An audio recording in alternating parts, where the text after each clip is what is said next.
the best pasta shape for pesto, dirty macaroni, and a noodle named for a musical instrument. This week, it's all about pasta. Traveling the world to bring you delicious dishes, tasty beverages, and interesting experiences. This is the Destination Eat Drink Podcast on the Radio Misfits Podcast Network. I'm Brent Peterson. Welcome to Destination Eat Drink, the travel podcast for foodies. Destination Eat Drink is where travel and food come together. Here on the Destination Eat Drink podcast, and also on the Destination Eat Drink website, and on the Destination Eat Drink YouTube channel. This week, we're talking pasta, not only in Italy, but also in Croatia. And before we get to that, please take a moment to rate and review Destination Eat Drink. It really helps raise the profile of the podcast and help other traveling foodies like yourself find the show. And if you're so inclined, please consider supporting Destination Eat Drink with a one-time or continuing contribution. You can support Destination Eat Drink with as little as $1 a month at buymeacoffee.com/Destination Eat Drink. And thank you very much. For this episode about pasta, we talk about making pesto from Bronte pistachios from Sicily, stuffed pastas made from leftovers, pasta with truffles, and much, much more. Okay, I'm starving, so let's eat. Destination Eat Drink.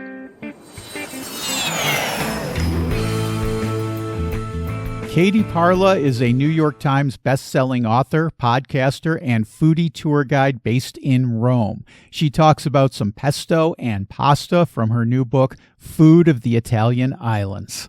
You call Sicily in your book the capital of pesto. I think most people, when they think of pesto, they think of northern Italy, most associated with places like Genova. But you call Sicily the capital of pesto. Why is that? Yeah, I mean, for sure, Genova has the lockdown on pesto the way that Kleenex has on tissues. So there are so many different pesto sauces in Italy, and so many are present in Sicily. Like, pesto just comes from the verb pestare. So imagine like mashing something with a mortar and pestle, or in a more modern sense, blending it up in a food processor. And generally speaking, it includes like nuts and oil and garlic and herbs. But in Sicily, you also find a lot of tomatoes used, different types of cheeses, or sometimes a total absence of cheese. And in the cookbook section, rather in the pasta section of the cookbook, there's a whole pesto spread.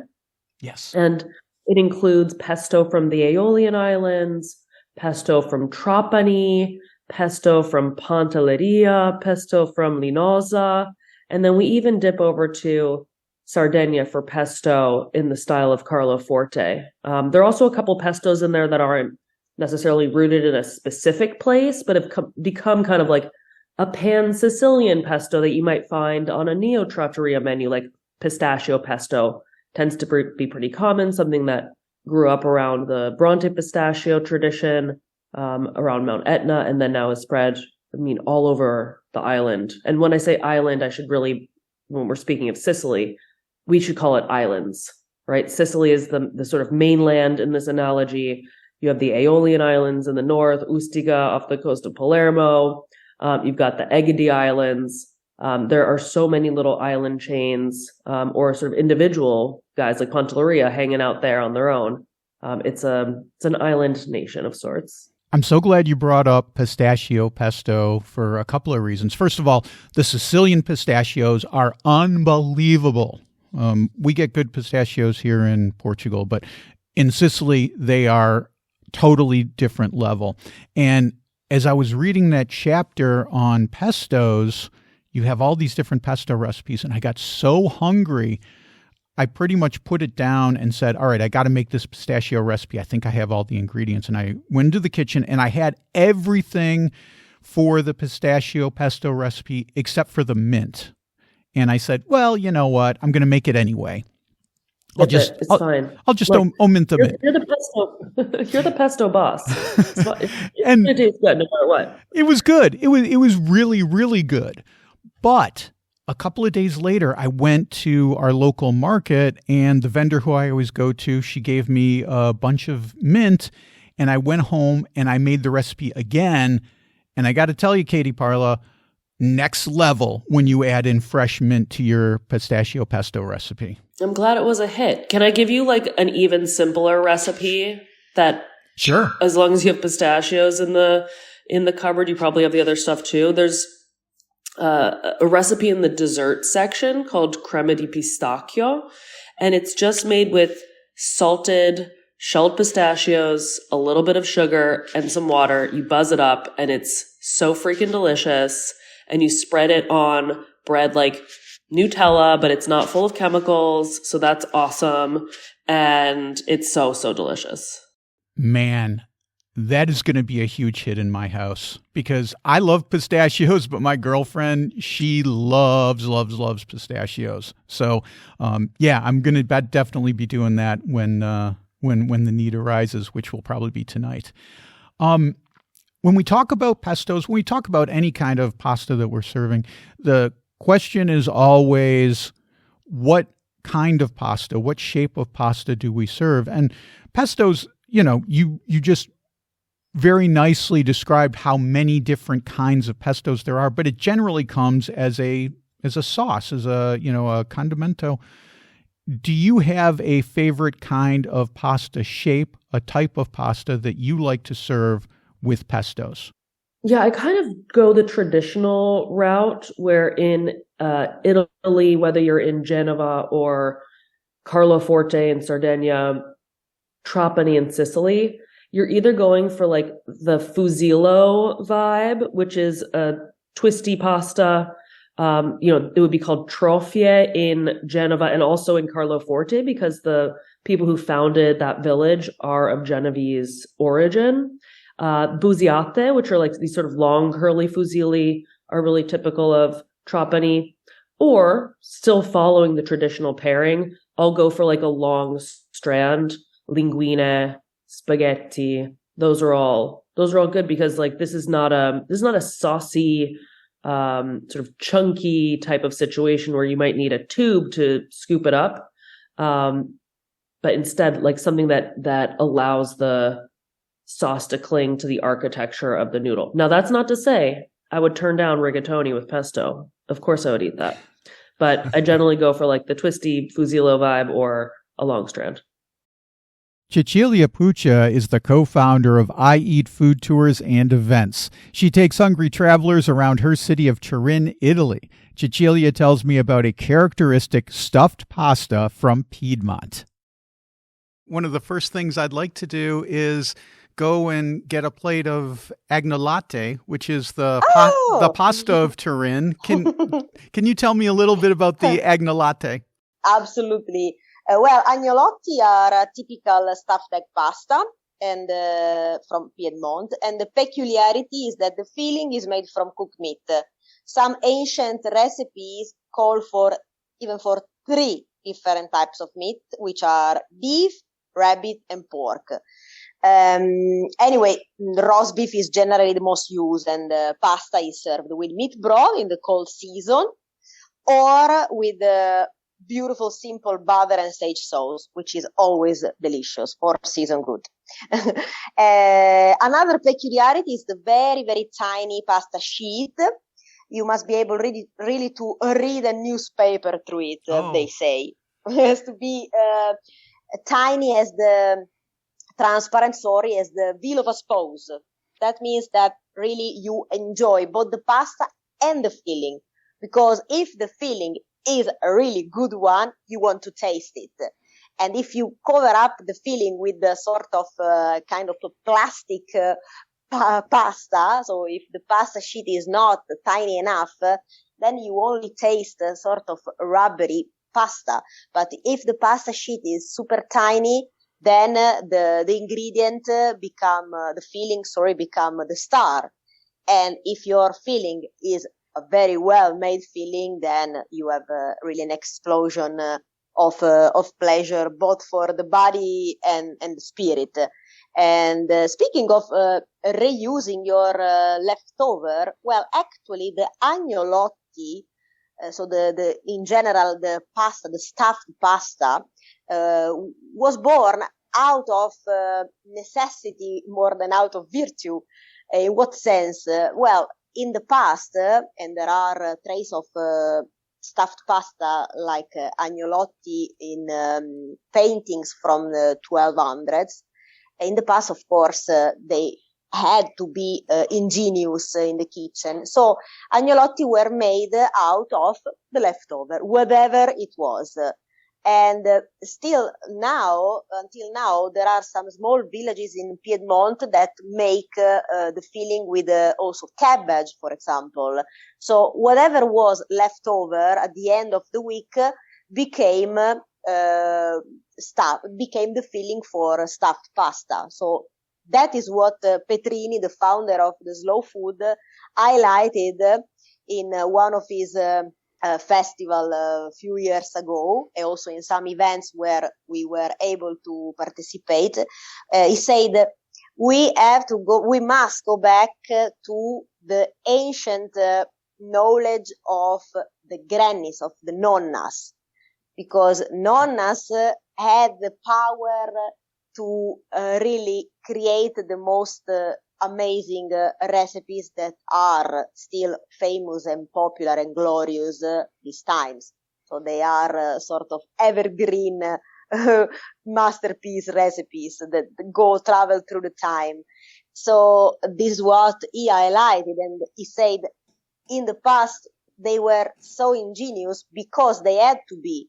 They had no other chance. Now we have too much, and because we have too much, we block a little bit our creativity.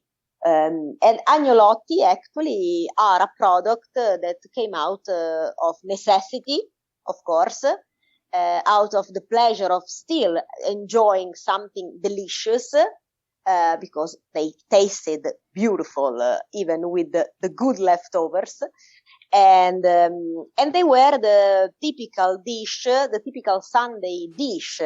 So, especially in the past, we were very in love with some traditions like enjoying agnolotti on Sunday, not on Monday, not on Tuesday, on Sunday. And that made also that dish more special because, I mean, if you enjoy any day, you can enjoy agnolotti, of course.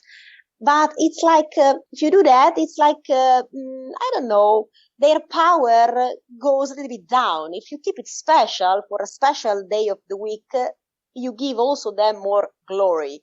So it is nice to be a little bit old fashioned, especially in this time, and to go back to the time where things were going a little bit slowly, but you really could enjoy to the fullest, because now we run too much, we buy too much, and sometimes we waste. Sammy Dunham and Peter Austin are English expats who live much of the year in the mountainous and untouristy region of Abruzzo, Italy. They support their region with the nonprofit cultural association Life in Abruzzo. Sammy and Peter talk about the unique pasta of this region. I'm enchanted by one of the pasta dishes in Abruzzo, chitarra. The pasta itself seems like regular pasta, but the machine or the device that's used to create the pasta seems so incredibly interesting. Tell me about the chitarra pasta, how it's made, what makes it cool. Well, I only know that I don't know anything about it apart from we've got one, and my wife's really good with it, but I don't know much else about it. So the first sort of acknowledgement that those machines, so it looks like a guitar, which is why it's called a chitarra. And the pasta that it creates is square shaped, and you roll a sheet of pasta over these strings, and then the pasta falls through it. The earliest acknowledgement of it is sort of about 1860. So before then, it was all being cut by a rolling pin or just by, traditional knives. Depending on where you go in the region, the chitarra is different. So, for example, in Teramo, it's very skinny, thin chitarra. Whereas the further south you go, it gets slightly thicker. So it's quite different as well. And you also have chitarra in, for example, in Campania and places, but again, it's much thicker than the northern Teramo version, which is more like noodles. Yeah, I guess it's the first level of automation, isn't it? After cutting it by hand, it's just taking it up a notch. It's such a cool looking machine. You know, I would love to, I don't even know if you can call it a machine, a tool, I guess would be a better word for it. But I would just love to see one of those in an Italian kitchen in use. I think it would be so interesting. How do you serve the chitarra? I mean, what are the condimentos that go on top? So in Teramo, you have polpettini, which are absolutely minute. If you look at your little finger and the nail on your little finger, the meatballs are the size of that nail on that tiny little finger. So tiny, tiny, tiny. It's not great big, golf ball things in Abruzzo at all. They're small, particularly when you're serving it with these noodle-like chitarra stands. So yeah, very small meatballs in a rich tomato sauce. They have their own tomatoes in Abruzzo, which are pera tomatoes, which almost look segmented on the outside, and are delicious. Not so sweet as dattarini or anything like that, but still very good. And Peter, any other pasta dishes that you really like in Abruzzo? Well, I do like most pasta dishes. I like anything with truffles, and the tartufi of Abruzzo. Well, it's interesting, isn't it? Because I know people who know where they are, but they won't tell you. So there's a very strange carry on about where are the truffles. Yeah, but anything with truffles. But I like gnocchi really, and that's not really pasta, is it? But it's my dish, I think, that I prefer. But yeah, pasta is all good, and of course you often get handmade pasta, and it's considered normal, isn't it? I suppose it's not like you're getting anything fancy. So in the trattorias and the restaurants, it still seems like pretty much like home cooking a lot of the time. Sammy, any other indigenous pasta dishes that you like to mention about Abruzzo? There's quite an interesting ravioli dish, which is served sweet with lemon and cinnamon. That's quite good. There's an auto dish where literally everything from the auto goes in and is served on pasta rings called annellini, with a dollop of ricotta on top. There's sort of like a clash of, do you put meat in it or not? But all the ones I've had are vegetarian. Originally as well, so for example, in Teramo as well, you'll see a lot of, pasta amatriciana, which everybody associates with Rome. Right. But originally Amatrici was part of Abruzzo. I think Mussolini changed the border, I think. Yeah. So that's actually a very sort of typical pasta dish that you would be eating in Abruzzo as well. But yeah, everybody thinks, oh yeah, no, it's a Rome dish, but no, it's originally an Abruzzese dish. Cameron Hewitt is the author of travel guides for Rick Steves' Europe. His travel memoir, The Temporary European, is out now. Cameron talks about how Croatia is reclaiming their own pasta heritage.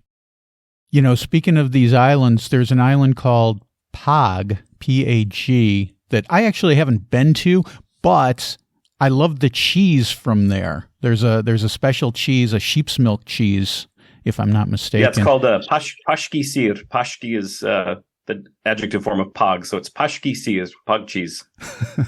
And it's delicious because those sheep are out grazing on, salt grass from the, this grass that's growing near the Adriatic Sea. And the cheese is absolutely exquisite.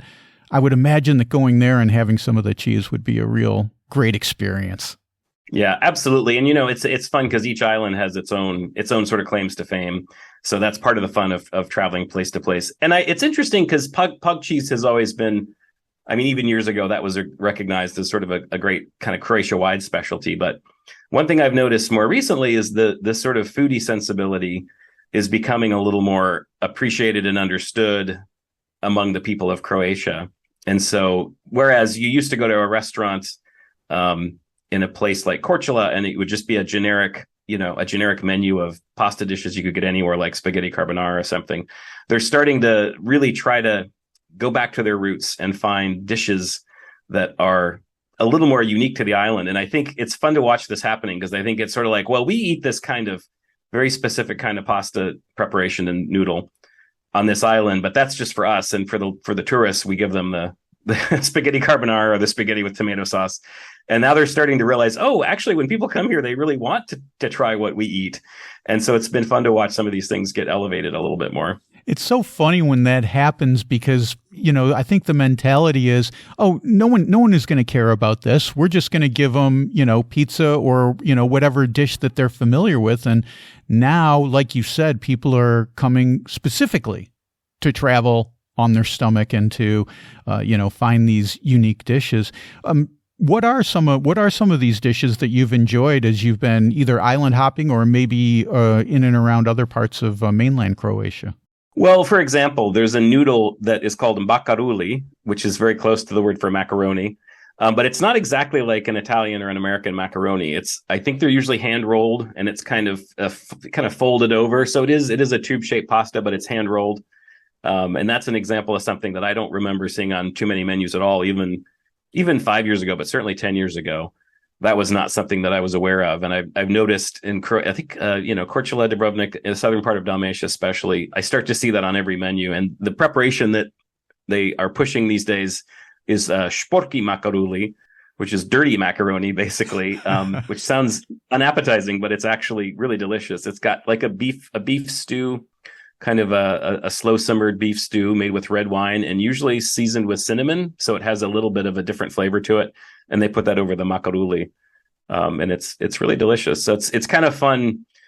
And it's also nice because I think I want people to travel not for that kind of generic international experience, standard experience, but I want people to travel and have access to something they can only have in that place. So again, it's really fun to see a dish like šporky makaruli becoming a little more embraced and kind of recognized. It's nice too, because I think it's part of a process of the people of Croatia taking pride in what's local, which hasn't always been the case. I think especially during the Yugoslav period, everything was collectivized and it was mass tourism and it was what food can we crank out. Here's another great example in the interior part of Croatia, Plitvice Lakes National Park, which if you know anything about Croatia, this is this beautiful national park with lakes and waterfalls. If you think a beautiful picture of waterfalls in Croatia, it's probably from Plitvice Lakes National Park. And it's deep in the interior of the country. And there was an old kind of hotel run restaurant that always used to be kind of junky, and they've now renovated it, but kept it very rustic and traditional. And almost everything on the menu has lamb because that's a local specialty there. And it was really fun to kind of go in and, instead of opening the menu and seeing, lots of international dishes that were catering to people from all over the world. There's, the items that are special for that region, which is called Lika. Especially for that region, were actually flagged on the menu with a special little symbol, and they were and most of them were lamb dishes, and people were clearly being pushed to the local choices, which is something again that never would have been the case years ago. Okay. That'll be your carb intake for the week. Cameron's book, The Temporary European, is available at CameronHewitt.com or wherever books are sold. You can learn more about Abruzzo from Sammy Dunham and Peter Austin at lifeinabruzzo.com. Cecilia's food tours of Turin can be booked at ieatfoodtours.co.uk. And Katie Parla's book, Food of the Italian Islands, is available at her website, katieparla.com. Well, that's it for this week. Next week, Berlin, Germany, for German meatballs in caper sauce, Kettwurst, and the counterculture in the former East Germany. So don't miss that. Until then, I just posted a great new video about the best Brazilian food in Lisbon. It was such a fun video to make, and there is a great Brazilian culture all over Portugal, Lisbon especially, and so I dive into some of the best places for Brazilian food. You can see that by clicking on the video tab at destinationeatdrink.com or by going to my YouTube channel at Destination Eat Drink 946. I also just posted a brand new story about Christopher Columbus and the debate over where his final resting place is located. You can read that at destinationeatdrink.com/blog. Destination Eat Drink is distributed by the Radio Misfits Podcast Network and Ed Silla. Thanks, Ed. I'm Brent Peterson. I'll see you down the road. Join us next week for another culinary adventure on Destination Eat Drink, a presentation of the Radio Misfits Podcast Network.